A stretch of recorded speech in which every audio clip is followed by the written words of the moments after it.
He said, "Recent satellite imagery shows the dams supplying Tehran are far below normal seasonal water levels. Several of the capital's 5 main reservoirs saw surface water shrinkage of 70% or more since June 2025. Tehran is entering one of the most precarious environmental chapters in its modern history. What began as a slow-moving drought several years ago has now metastasized into a national emergency. Across the capital, water levels in key reservoirs have plunged to record lows, and early winter forecasts show no meaningful rainfall ahead. For millions of residents, the question is no longer when relief will come, but whether the city can sustain itself if the skies remain dry. The latest satellite analyses reviewed by environmental monitoring groups show stark images, shrinking coastlines, cracked mudflats, and vast areas of once full reservoirs now reduced to thin blue ribbons. The 5 main dams that normally supply Tehran, La, Latian, Mamlou, Taligan, and Karaj have each experienced sharp declines in surface water.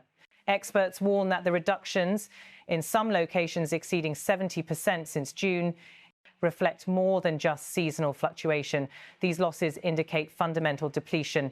Water engineers say that even if average winter precipitation arrives, many dam basins hold too little water to recharge quickly.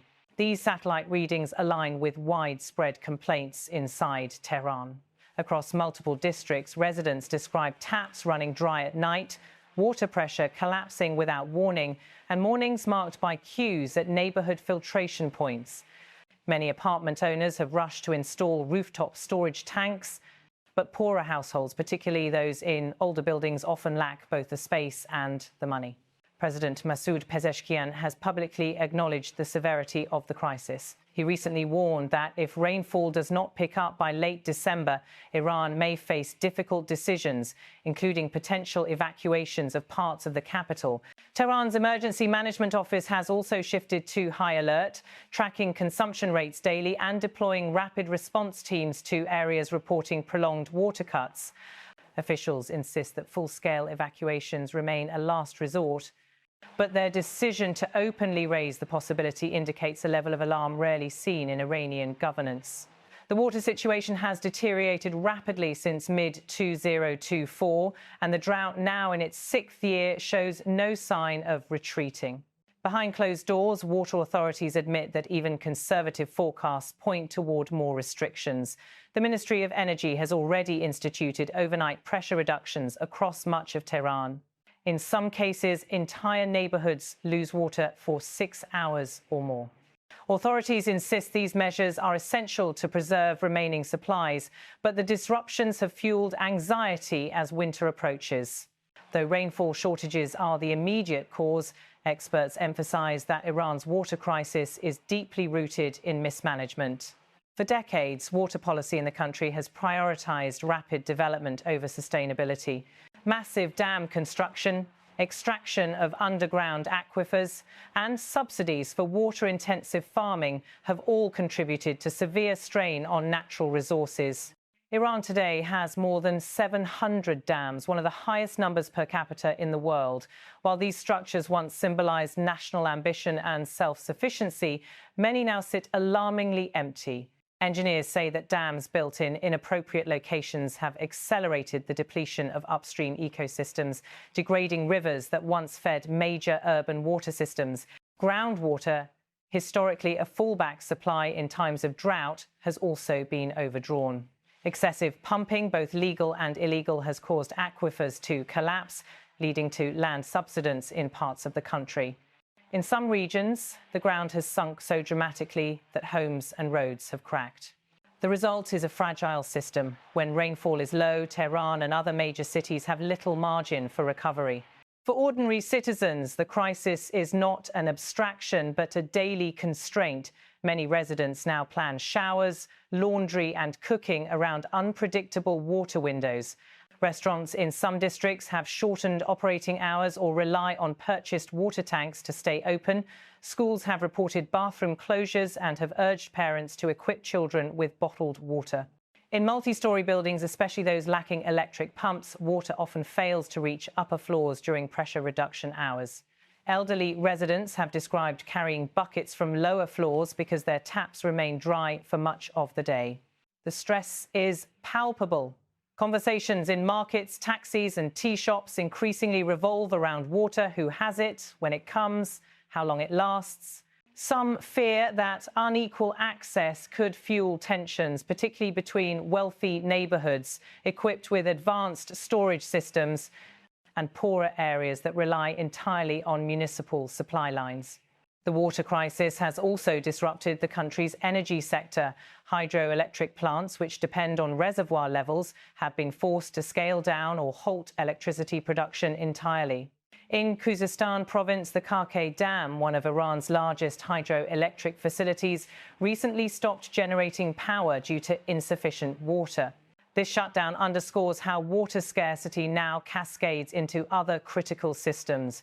Reduced electricity output increases the burden on Iran's already strained thermal plants, raising the risk of power cuts in winter months.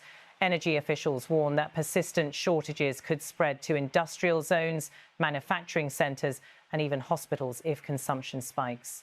The overlap of water and energy shortages, two essential lifelines, has deepened public concern. The impact of the crisis reaches beyond cities. Much of Iran's agriculture, especially in central provinces, relies heavily on irrigation from rivers and dams that are now depleted. Farmers in regions around Isfahan, Kazvin and Yazd have reported failed harvests and dying orchards. Agriculture accounts for nearly 90% of Iran's total water use, making it an unavoidable target for reform. Yet reforms are politically sensitive. Millions of Iranians depend on agriculture for their livelihoods, and reducing water allocations could cause widespread economic hardship and potential unrest. Some farmers have already clashed with authorities over water rights. In past years, protests in Isfahan and Khuzestan over river diversions and water shortages led to arrests and violent confrontations. Policymakers now face the challenge of balancing survival needs with long-term environmental stability. International water experts monitoring the crisis have issued increasingly stark warnings. They argue that Iran is facing one of the world's fastest accelerating water collapses, a combination of climate change, mismanagement and urban growth. In a region already susceptible to environmental stress, Iran's water situation stands out. Seasonal rainfall patterns have shifted dramatically and rising temperatures have intensified evaporation rates, reducing the effective volume of water captured in reservoirs. Climate models suggest that much of Iran will experience increasing heat and decreasing precipitation through the 2030 seconds. If current trends continue, Tehran could face periodic water shortages for years to come, regardless of short-term weather improvements.